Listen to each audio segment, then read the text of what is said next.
Hello and welcome to Food Safety Works. This is a safe food handler training for retail food establishments. My name is Laura Griffin. I am the Family and Consumer Science Specialist with CSU Extension in Pueblo County, and we'll be presenting this program to you today. So to get started, what is safe food? So the definition of food safety is the monitoring of food to ensure that it will not cause disease. Food safety is important. Following good food safety practices is not only required by law, but is also good for your business reputation. And finally, and most importantly, protects your customers, you, and your coworkers. Demonstration of food safety knowledge is a requirement with the Colorado Retail Food Establishments Rules and Regulations.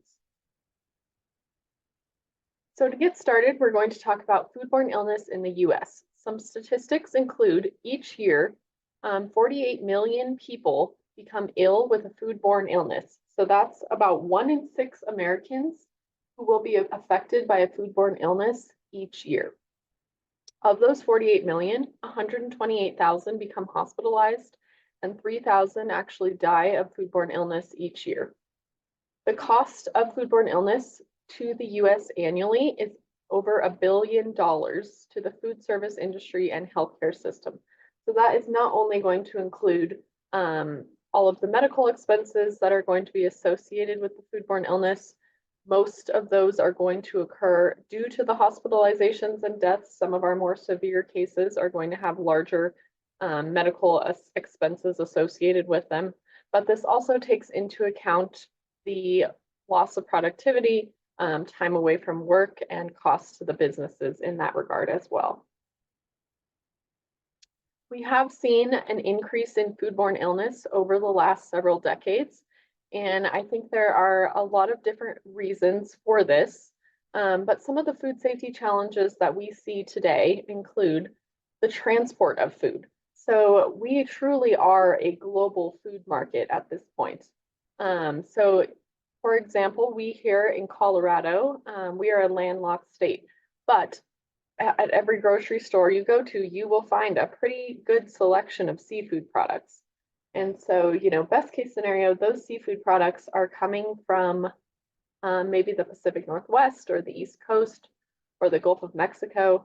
Worst case scenario, they're coming from all the way across the globe, as far away as Eastern European countries or parts of Asia. And because that food is transported such a long distance, it has a lot of opportunities for improper storage, improper thawing or freezing to occur, as well as contamination to occur. Another potential challenge is the eating of more raw or minimally processed foods. So we as a society are making the conscious choice to consume more raw or less processed foods. And as a result, that does increase the risk of foodborne illness. So anytime that we are consuming foods such as sushi or a medium rare or rare steak, or over easy eggs, those are going to be considered raw or minimally processed and therefore be at a higher risk of foodborne contamination and illness. We're also seeing an increased population with a weakened immune system. And we'll talk about some of those populations a little bit more in depth in a little bit. But those with weaker immune systems are the most likely to have those more severe outcomes from foodborne illness. We're also seeing foodborne illness and outbreaks associated with new and different foods. We're also seeing new forms of pathogens. So as our medical advancements continue to advance, we are seeing that some of our bacteria as well as viruses are also advancing. So they're learning to evade our medical advancements. They're learning to evade certain types of bacteria or antibacterials and are becoming antibiotic resistant. And then we also see that food preparation skills are becoming inadequate. So we have less home economic and kitchen-based programming and education in schools. And as a result, most of the generations, as they are going through school now, are less familiar with proper food safety and preparation procedures. Some additional food safety definitions. So a foodborne illness, or FBI, is defined as an illness caused by consuming foods or beverages contaminated with disease-causing microorganisms or pathogens.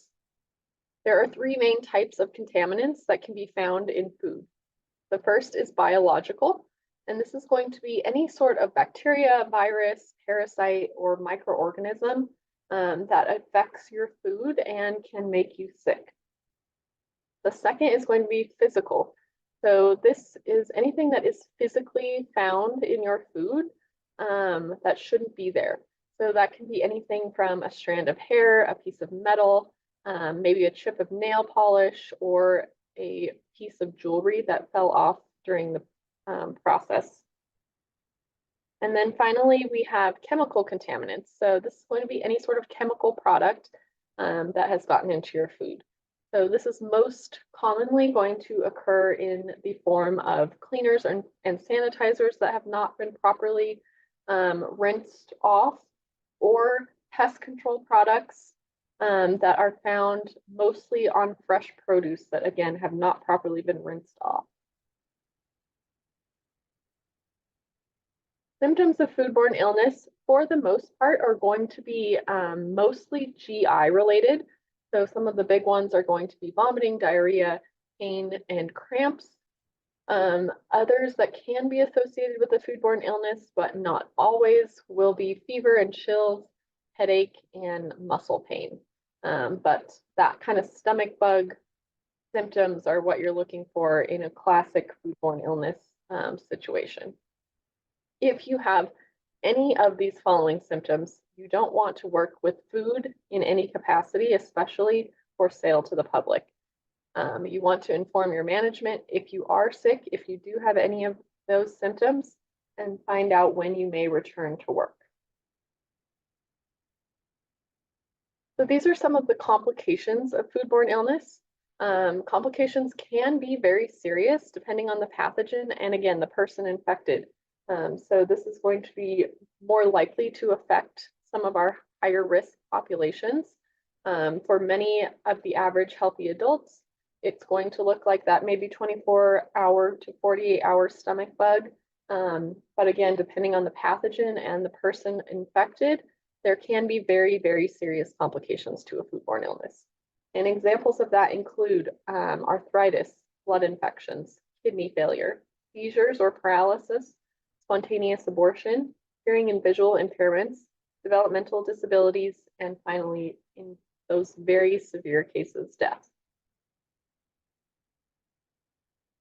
So these are going to be our populations that are at higher risk for foodborne illness or at higher risk of a more severe outcome of foodborne illness. So we have infants and young children, older adults, pregnant women, and people with weakened immune system, whether that be from a chronic illness, maybe a recent surgery or hospitalization, or if they are on certain medications that are designed to suppress the immune system. And so most likely you will be serving at least one of these types of populations in your food business, if not all of the above. So we want to make sure that we are creating safe food that is not only going to be safe for consumption for that average healthy adult, but for these populations that are going to be at higher risk as well. When we look at recent foodborne illness outbreaks, this really is a very serious public health issue. And these recent outbreaks have been associated with a wide variety of different foods.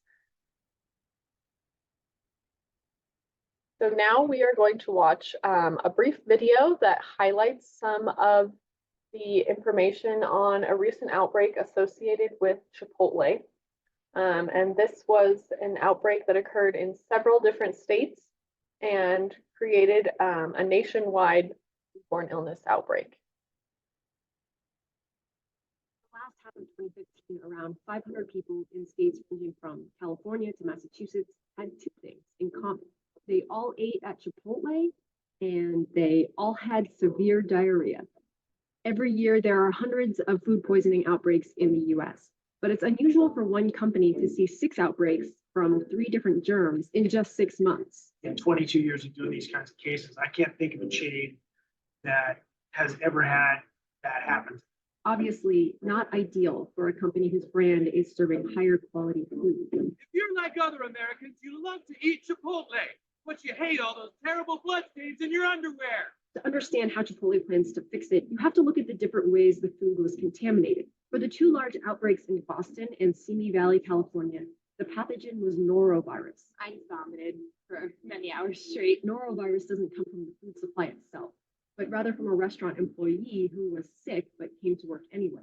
The 2 locations spreading norovirus were closed and sanitized, and Chipotle says it will strengthen employee training.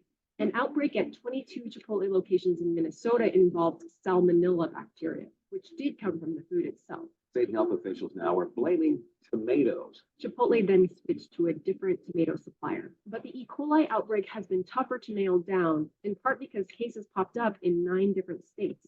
And then There is more trouble for Chipotle. the CDC later announced more E. coli cases from Kansas and Oklahoma, which may or may not be related to the previous outbreak. The types of E. coli that make humans sick live in the intestines of cattle, so people can often get infected from undercooked food. But fruits and vegetables exposed to contaminated water or manure can also transmit the bacteria. So here's what's a little unnerving for Chipotle customers. The CEO said that they've tested every single one of the 64 ingredients that Chipotle uses, and they still can't find the problem. Unfortunately, in multi-state cases, the CDC can identify the specific source of food poisoning only about half the time. And it's particularly challenging with the type of food that Chipotle serves. Almost everything that is in a burrito is in a taco, is in a taco bowl, and so it's hard to parse out and say, oh, it was the cilantro, oh, it was the lettuce. In the meantime, Chipotle hired an expert to devise a wide-scale food safety plan. It includes routine DNA testing of ingredients before they're shipped to restaurants. The testing protocols that he sets up on the supply chain are pretty rigorous. And so assuming you can get the supply chain to go along with you, I think that's going to be a really positive thing. And especially if they want to do fresh items in their store. There can be a trade-off between safe food and fresh food, as Chipotle seems to be acknowledging. Instead of shredding cheese and chopping tomatoes, lettuce, and cilantro inside the restaurants, they'll now be processed and packaged off-site in centralized kitchens. Chipotle stock has been dropping, but it's worth remembering that other chains have weathered much worse. In 1993, E. coli from undercooked hamburgers at Jack in the Box sickened 700 people and killed 4 children. Brought in vice president in charge of food safety, who had carte blanche to, turn the company around from a food safety perspective. I think that's something that Chipotle really needs to think pretty hard about doing. After the Jack in the Box outbreak was over, they launched a marketing campaign to signal the corporate overhaul. And ready to make Jack in the Box better than it. The message wasn't subtle.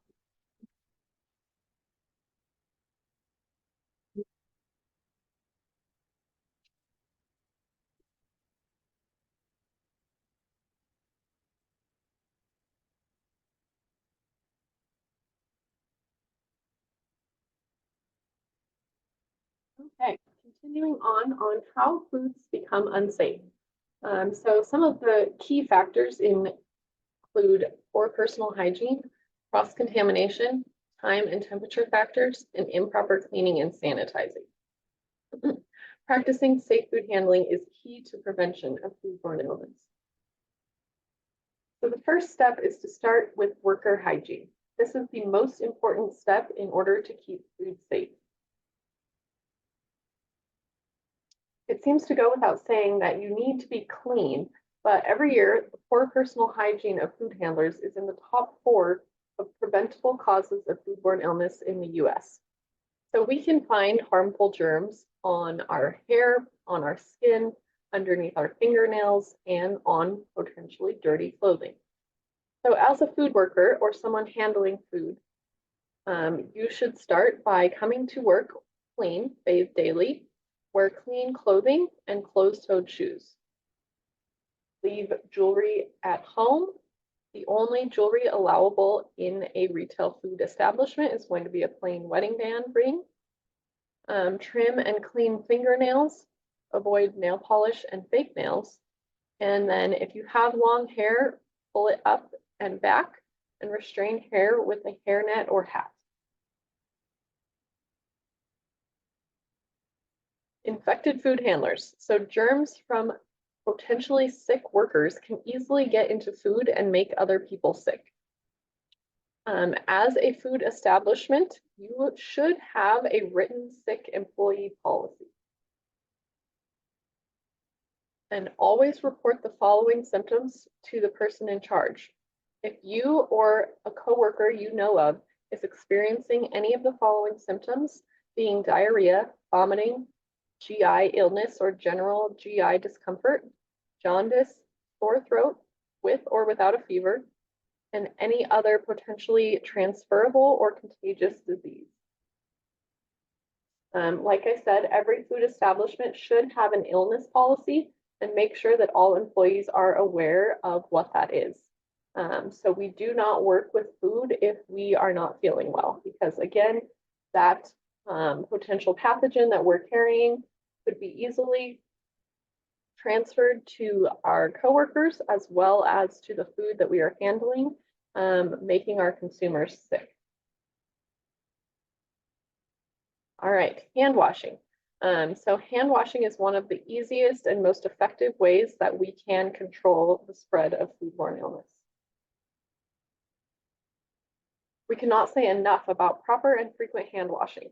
A quick rinse is really not going to be adequate. So the entire process should take at least 20 to 30 seconds. And these are the official instructions on how to wash your hands. So you want to start by using soap and warm water. Rub your hands together to make a good lather. Scrub the areas of your hands and arms at least 20 seconds. So that is about the equivalent of singing the happy birthday song 2 times through. You can also use a nail brush to clean under and around the fingernails. And then rinse well under, again, that warm water, and dry your hands completely using a paper towel or a warm air dryer. So remember, your apron is not a towel. And if you're using dishcloths in the kitchen, those are not appropriate for drying freshly washed hands. This is a diagram of some of the most commonly missed hand washing areas.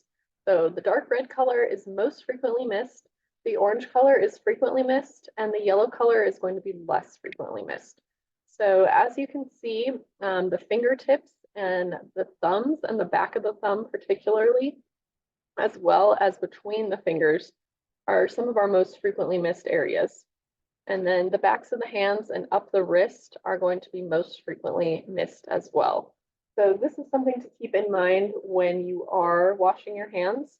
And again, remember, every time we wash our hands, it needs to be done thoroughly and completely in order to prevent the spread of foodborne illness.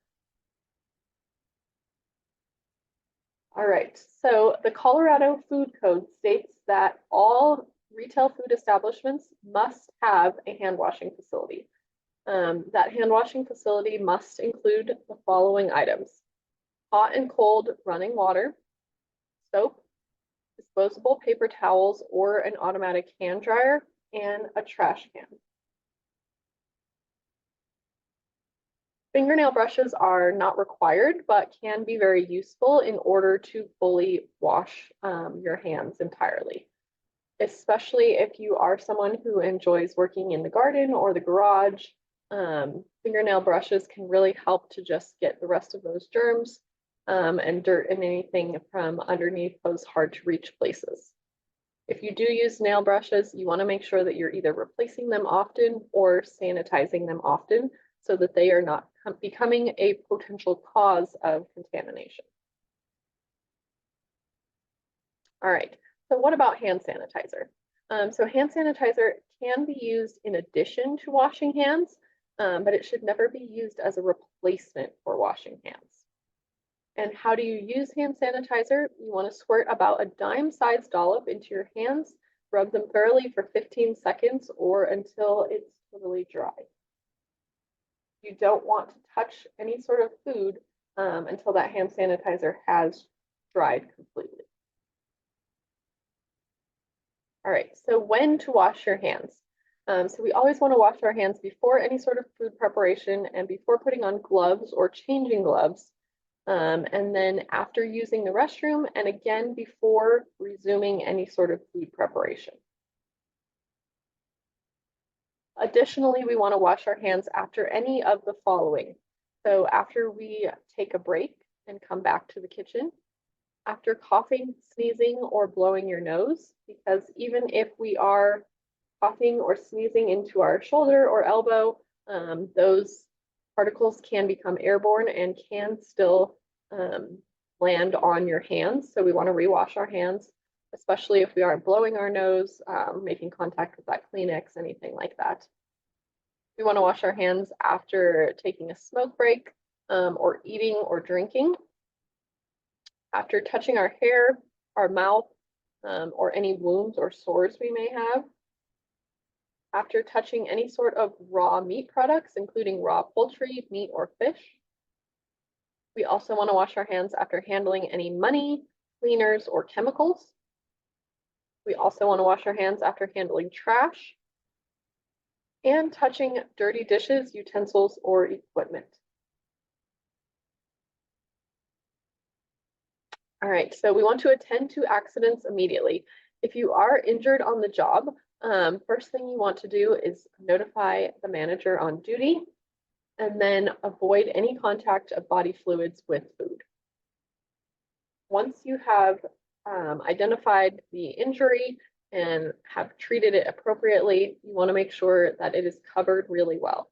So any sort of cuts, burns, or open sores should be covered with a bandage as well as a water-resistant covering, whether that be a finger cot or a food handler glove. And a finger cot is basically just a one-finger glove. All right, so employee eating and drinking. So employees should not be eating or drinking any sort of food items in the preparation areas. Retail food establishments should have a designated area where employees can store food and drink and can partake in eating and drinking. If you do have any sort of drinks in the approved designated area, you want to use a cup with a lid and a straw or a sports bottle with a lid. Okay, so now we're going to talk about cross-contamination.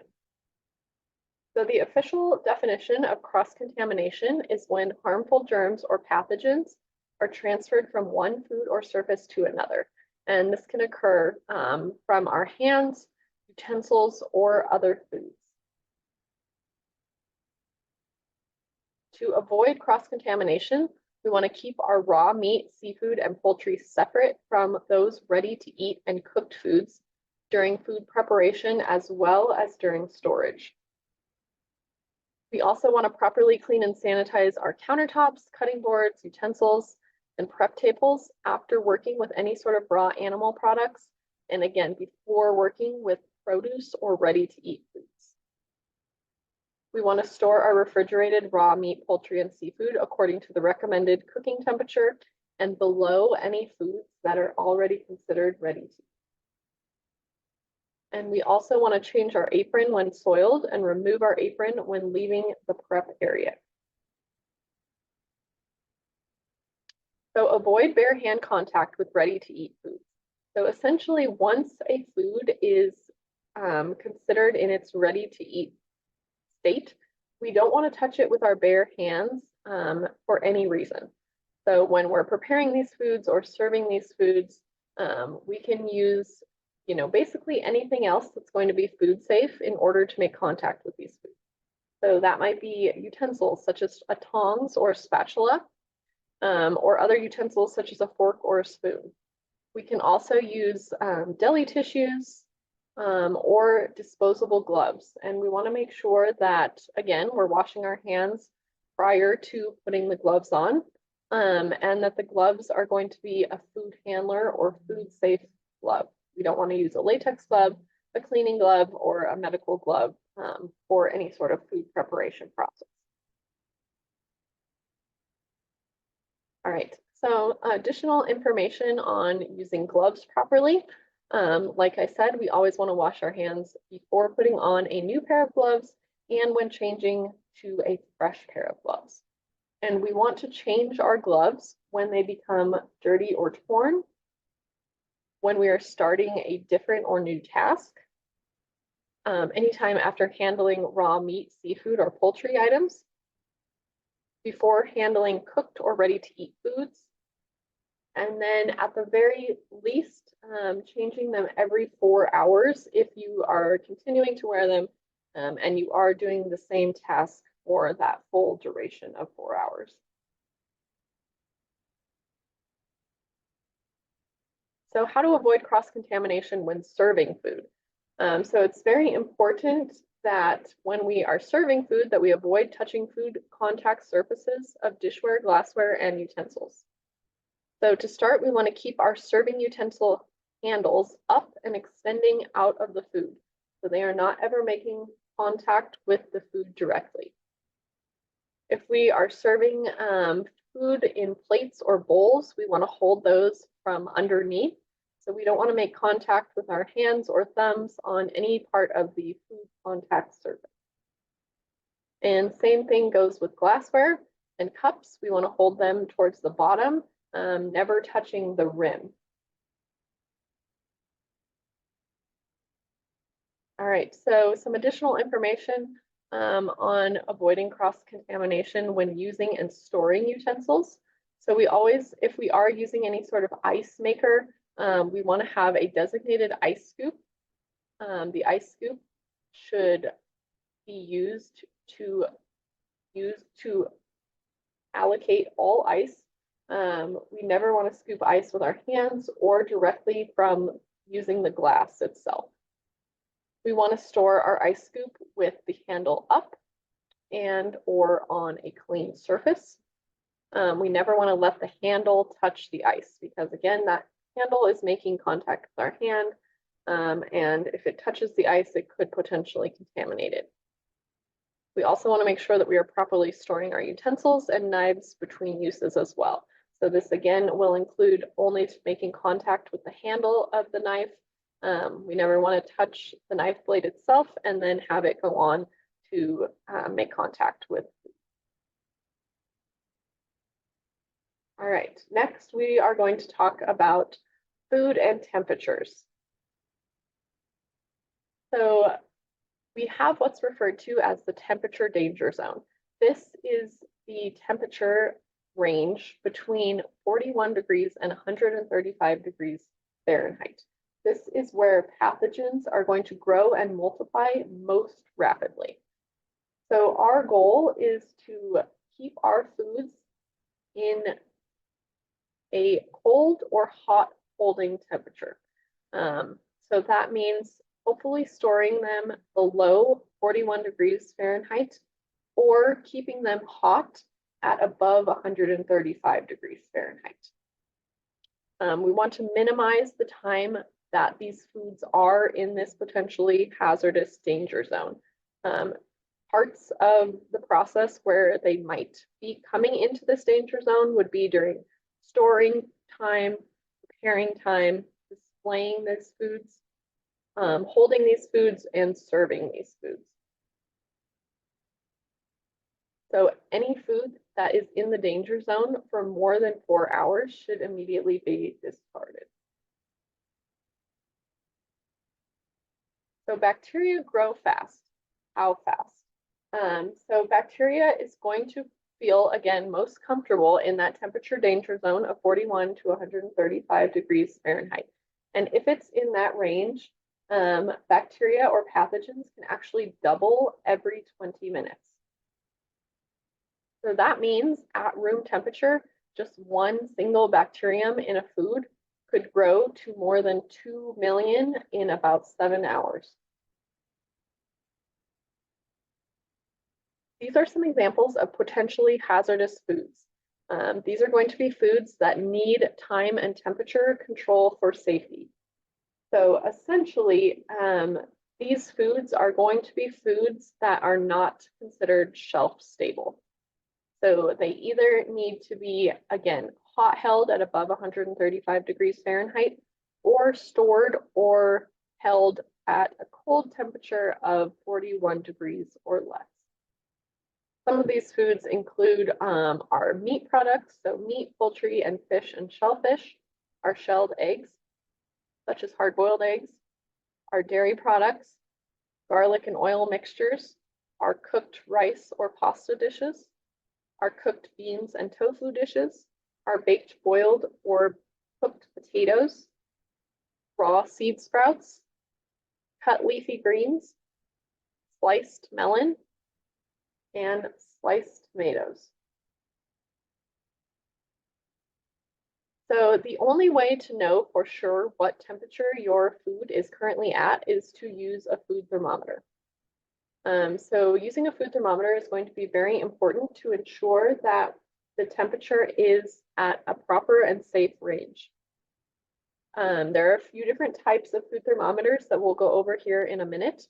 But regardless of the type of food thermometer that you do use, you want to make sure that you're reading the manufacturer instructions so you know how to properly use it and how to properly calibrate it so that we know that the temperature that you're reading is going to be accurate. You want to routinely monitor and record food temperatures and take corrective action if food is found to be at an unsafe temperature. So that may mean that we have to throw out or discard those food products, depending on how long they have been in that unsafe temperature range. Or it may mean that we need to quickly either increase the temperature of that food or decrease the temperature of that food to get it out of that temperature danger zone. And we also always want to make sure that we're sanitizing our food thermometers after each use and in between different food products that we're measuring. So we never want the food thermometer to become a source of cross-contamination. So the first type of food thermometer is going to be a digital thermometer. This is going to be a thermometer where the temperature sensor is at the very tip of the probe and it has a digital readout of the exact temperature of the food that you're measuring. So this is going to work best for foods that are thinner or more shallow, such as hamburgers and chicken breast. You never want to submerge your digital head in water, and you want to follow the manufacturer's instructions for calibration of this type of digital thermometer. The other type of food thermometer is a dial head stem thermometer. So these are going to typically be less expensive and they're going to work best for thicker foods because the probe must be inserted at least 2 inches into the thickest part of the food to get an accurate reading. So the food basically has to be at least 2 inches thick for this to work properly. If you're using it with a thin food, such as a hamburger, you want to insert the probe on the side and again, at a depth of at least 2 inches. It's best to try to get to the thickest part of the food for a most accurate reading because that part is going to be most likely when you're cooking the coldest part of the food. You want to make sure that you're keeping the probe from touching the sides or the bottom of the pan so that it's not affecting the temperature that it's reading. And you want to hold it for at least 15 seconds after the needle stops moving to read the dial. For calibrating a dial head stem thermometer, you want to start by getting a glass of water with mostly crushed ice in it. You're going to immerse your stem 4 to 5 inches into that glass of water and wait at least 1 minute after the needle stops moving to read the dial. It should read 32 degrees Fahrenheit. If it doesn't, you'll want to use a small wrench to adjust the calibration dial or nut on the side of the thermometer. And this should be recalibrated daily, or if for some reason you accidentally drop it. Here are a few ways to safely thaw frozen foods. So notice that thawing food on the counter is not listed here. We would never recommend thawing, especially raw meat or any frozen product on your kitchen counter or workspace. So the first is going to be refrigerator thawing. So if your refrigerator is set at 41 degrees or lower, you can go ahead and just transfer the frozen product into the refrigerator and let it thaw that way. This does take more time than some of the other methods, so make sure that you plan ahead and have plenty of time to allow for that thawing process. The next option is cold water thawing. So you want to submerge in running water with packaging removed at a water temperature of 70 degrees or lower. So we don't want to use hot water. It should be comfortably cold, and we want to monitor that temperature during thawing to ensure that it is staying at that 70 degrees or lower. No part of the food should rise above 41 degrees Fahrenheit during that thawing process. So if that food product is rising above 41 degrees, then it is entering that temperature danger zone, which we are trying to avoid. And then our final option is microwave thawing. So you can go ahead and thaw your products in the microwave, but a lot of times this will create part of the cooking process. And so we only want to do this type of thawing if we're going to be cooking it immediately after thawing. All right, so cooking food safely. So now that we have used our thermometers to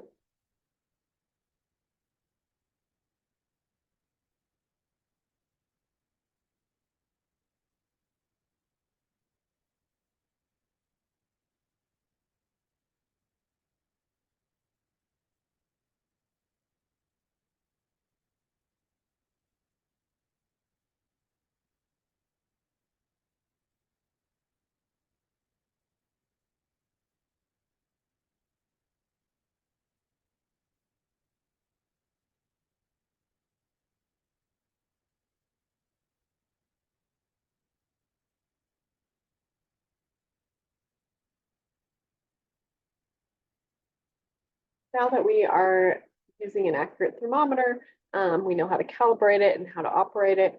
Now we have to consider the minimum safe cooking temperatures. So these temperatures have been determined to destroy harmful microorganisms that may grow in these various foods. And it's important to note that these are the minimum safe temperatures. So if any of them are above these limits, that's totally fine. But it may affect the quality of the food, as well as how specifically different products are cooked.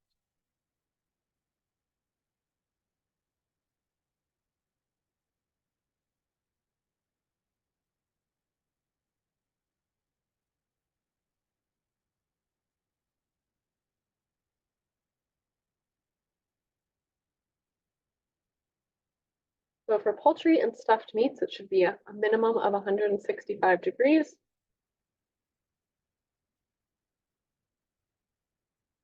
Ground meats 155 degrees, roast 145 degrees, seafood 145 degrees, egg dishes 145 degrees.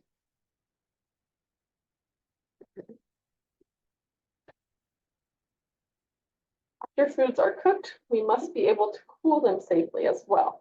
So again, paying close attention to time and temperature. In food service, food must be cooled completely within 6 hours. There are two phases of cooling. So the first is that foods must be cooled from 135 degrees to 70 degrees in the first 2 hours. Then they must be cooled additionally from 70 degrees to 41 degrees within the next 4 hours. If a food cannot drop from 135 degrees down to 70 degrees within 2 hours, that food must be discarded. You only get one chance for reheating it. For phase 2, why is it okay to cook longer? Because we are below the most favorable temperature range for bacterial growth, the cooling time is 6 hours total.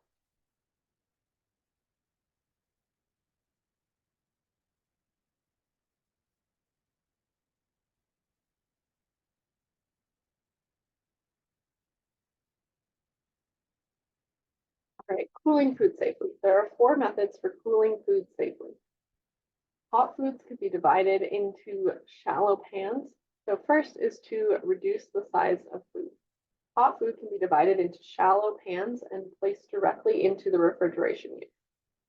You want to store hot foods for cooling on the top shelf, leaving uncovered and until cooled to 41 degrees Fahrenheit. Once they are cooled to that temperature, you can cover, label, and date them. Number two is going to be using ice as an ingredient. So ice may be used to add liquid called for in an ingredient, and this will directly cool the product as well. Another method is an ice water bath. So you want to place your pot of hot food in a clean sink or tub filled and surrounded by ice and water. Frequently stir the food being cooled to promote even cooling of the product. Otherwise, the center of the food will not cool down fast enough and will likely remain in the temperature danger zone. Once the food is cooled completely to 41 degrees Fahrenheit, you can cover and refrigerate properly. So reheating food safely for hot holding.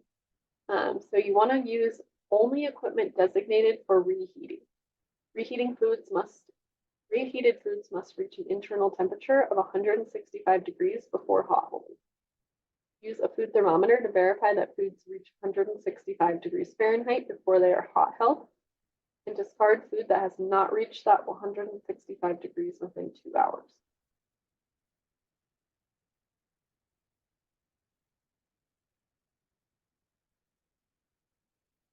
We all know the saying, keep cold food cold and hot foods hot.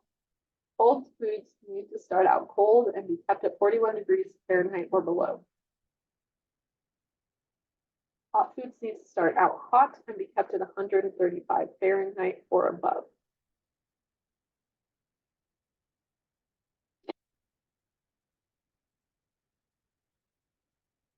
It is recommended to keep a log or record of temperature and time taken for all food items on the serving line.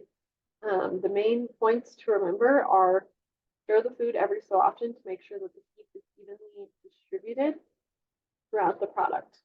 Keep foods covered when possible. This helps to retain heat. Measure internal temperature at least every 2 hours. If you take temps every 2 hours, you have time for corrective action before you have to discard food.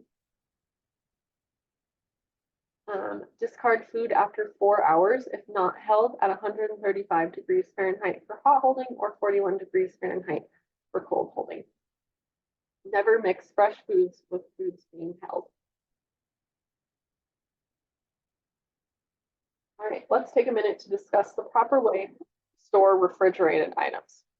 So you want to store hot foods for cooling on the top shelf, uncovered. So maintain.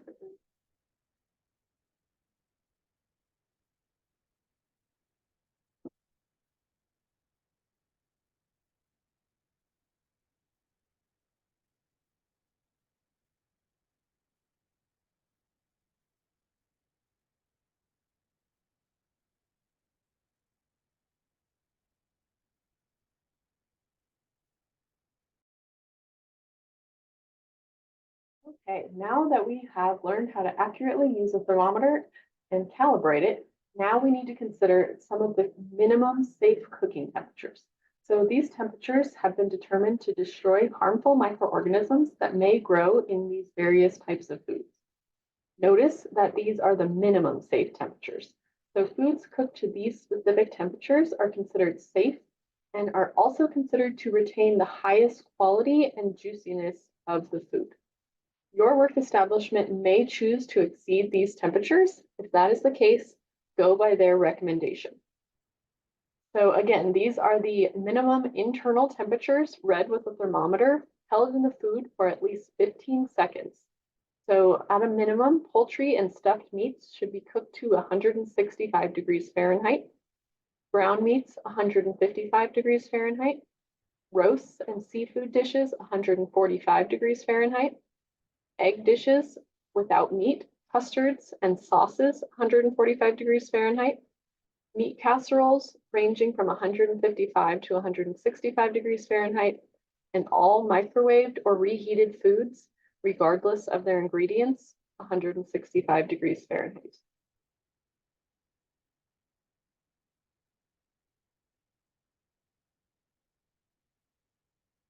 All right, after foods are cooked, we must be able to cool them safely as well.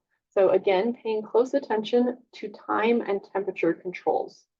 So in food service, foods must be cooled completely within 6 hours. And there are two phases for cooling. So the first phase, hot foods must be cooled from 135 degrees Fahrenheit to 70 degrees Fahrenheit in 2 hours. Then they must be cooled further from 70 degrees to 41 degrees within the next 4 hours. So the reason that there are two phases, and one of them is quicker than the other, is because that food between 135 degrees and 70 degrees is at a higher range for bacterial growth. It's at a more favorable temperature for bacterial growth. So we want to make sure to get it out of that range as quickly as possible. We want to make sure that we're using a thermometer to verify that cooling process, and making sure to take temperature logs to document the temperature, as well as the time during which this cooling is occurring. If the food does not come down to that 70 degrees in the first 2 hours, that food needs to be discarded. If it does cool to that 70 degrees in 2 hours and then further to 41 degrees in the next 4 hours, then we will cover and refrigerate promptly. All right, so there are several methods available for cooling foods safely. So the first is to reduce the size of food. So hot foods can be divided into multiple shallow pans and placed directly into the refrigeration unit. You want to make sure that you are storing these hot foods on the top shelf, leaving them uncovered until they cool to that 41 degrees Fahrenheit. Once they cool completely, you can go ahead and cover, label, and date and store. Another method is to add ice directly as an ingredient, if that is called for in a recipe. So by adding that ice as an ingredient to add liquid, it will help to reduce the temperature of the food at a quicker rate. Another method is to use an ice water bath. So with this, you're going to place pots of hot food in a clean sink or tub surrounded by ice and water. We want to make sure that we are stirring the food frequently, to promote even cooling of the product. Otherwise, the center of the food will not cool down as fast as the exterior of the food. You can also use an ice paddle in the bucket of or pot of food itself to help speed the cooling. And again, once this food is cooled to 41 degrees Fahrenheit, we're going to cover and store and refrigerate promptly.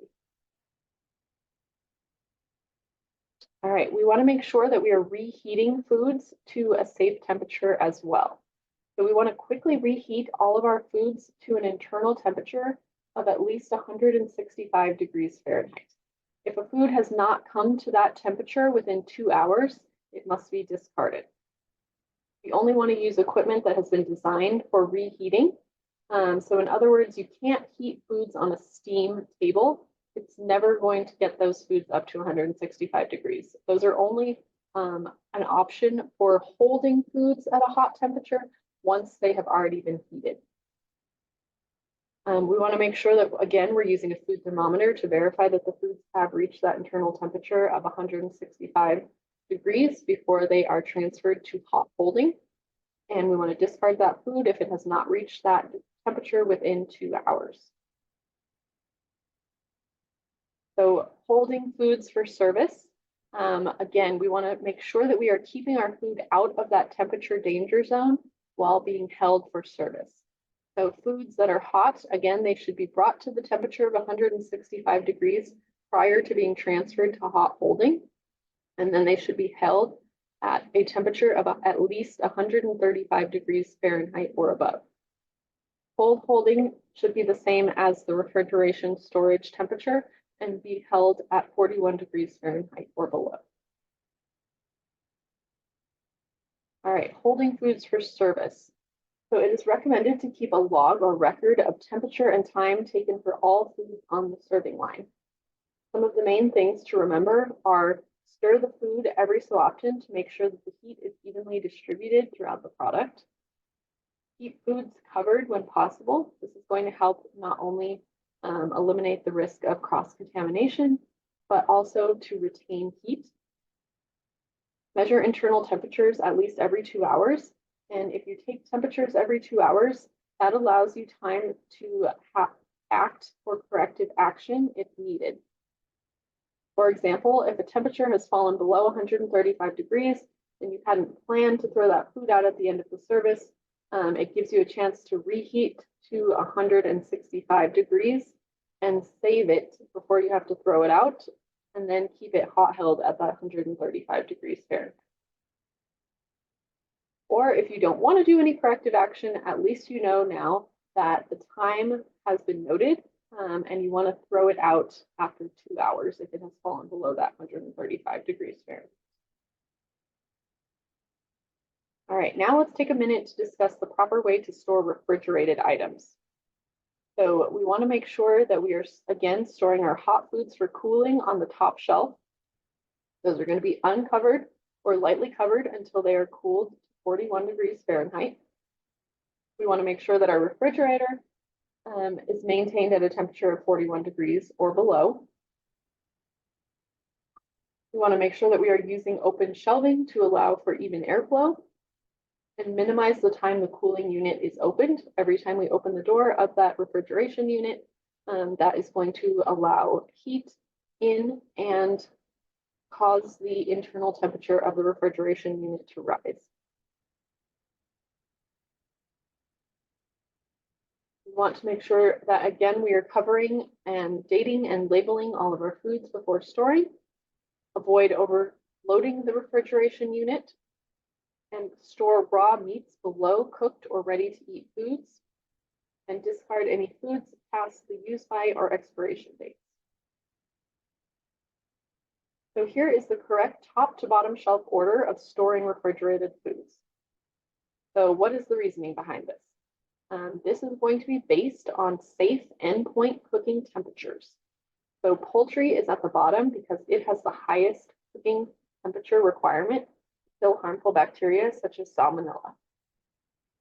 Ready to eat foods are always going to be at the top because, again, they are ready to eat. They are considered fully cooked, and they will not undergo any more cooking temperatures.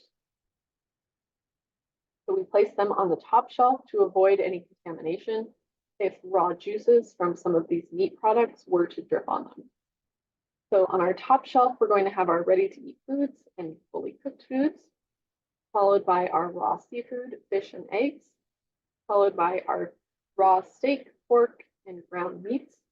And then finally on the bottom is going to be our poultry products. All right, next we're going to discuss cleaning and sanitizing. So cleaning and sanitizing are two separate steps, and we want to make sure that we are doing both to give us a proper and clean and sanitized workspace and utensils. So cleaning requires soap and water to remove food particles and grease from surfaces. And cleaning is important to make sure that the sanitizing step is going to be effective. Sanitizing requires the use of an approved chemical solution to reduce the number of microorganisms to safe levels. And the effectiveness of a sanitizer is going to be impacted by three things: the concentration, the temperature, and the contact time. So there are three main steps to our cleaning and sanitizing process. So first is going to be our wash step. So this includes washing the surfaces using a clean cloth and warm soapy water. The next step is going to be the rinse step using a clean cloth and clean water. And the sanitizer step is using a clean cloth and that approved chemical solution. So this should be performed on any surface that comes in contact with food. Additionally, what else do we want to clean and sanitize? So we want to clean and sanitize, again, any surface that comes in contact with food, and then all of our dishes, all of our glassware, utensils, knives, plates, pots, pans, etc. Any large prep tables or prep spaces, cutting boards, as well as any large stationary equipment that may need to be cleaned in place. Food establishments should also have a routine cleaning schedule for non-food surfaces. So this might include refrigerator shelves, doors and handles, stoves, ovens and hoods, storage counters and shelves, drawers and drawer pulls, floor drains, and trash bins.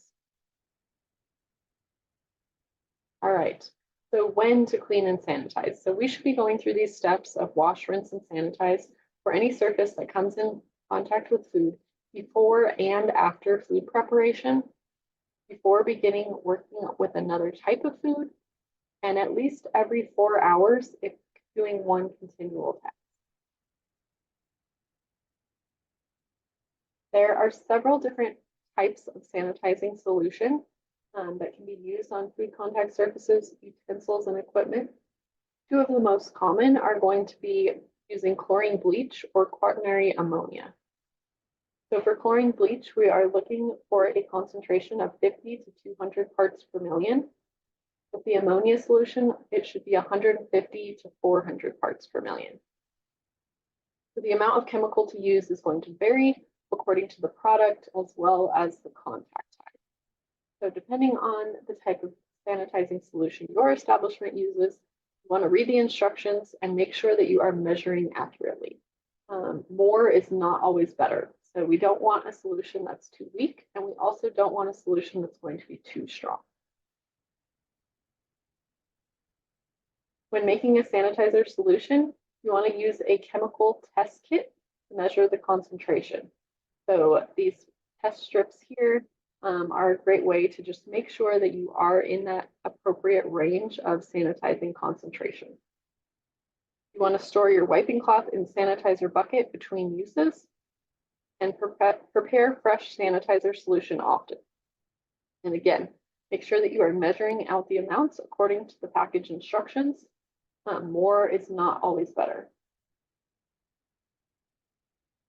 A few words on safe chemical use and storage. So never store chemicals in food containers. Always label spray bottles with the contents and store chemicals away from food. All right, so cleaning and sanitizing with a 3-compartment sink. If your establishment has a 3-compartment sink, you will use this 5-step method to clean and sanitize your utensils and again, any equipment that comes in contact with food. So the first step is going to be your pre-clean step. It involves scraping all the food into a disposal or trash can. Available, you can use a spray hose to help remove any of that excess food or waste. The next step is going to be wash. So you want to wash in clean, hot, soapy water until all the food is removed from utensils and dishes. The third step is going to be your rinse step. So rinse in clean water to remove any detergent residue. Your next step is going to be sanitize. So again, we're sanitizing in that approved chemical solution, and we're taking note of the concentration, time, and temperature required for that specific sanitizer. And then our final step is going to be to air dry. So we're going to air dry all of our utensils and dishes before stacking or storing. All right, if your establishment uses a sanitizing dish machine, same principles apply to the dishwasher. So you're going to still start with that pre-clean step of scraping off any excess food. You can use the spray hose if it is available to help remove some of that waste. And then you're going to load your utensils and dishes into the wash racks. There are 2 different types of dishwasher machines available. They use 2 different types of sanitizing. So hot machines are going to use hot water to sanitize, and cool machines are going to use chemicals to sanitize. So they don't necessarily need to get to the same temperature to initiate that sanitizing step. So whichever type of machinery your establishment has, please make sure that you're checking it regularly to ensure that it is sanitizing properly and that you're following the manufacturer's guidelines for how to operate that machine.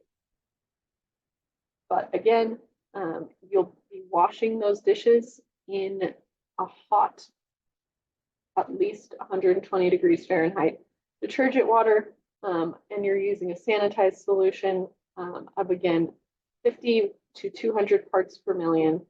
If you're using that bleach concentration, that will vary if you're using other types of sanitizers.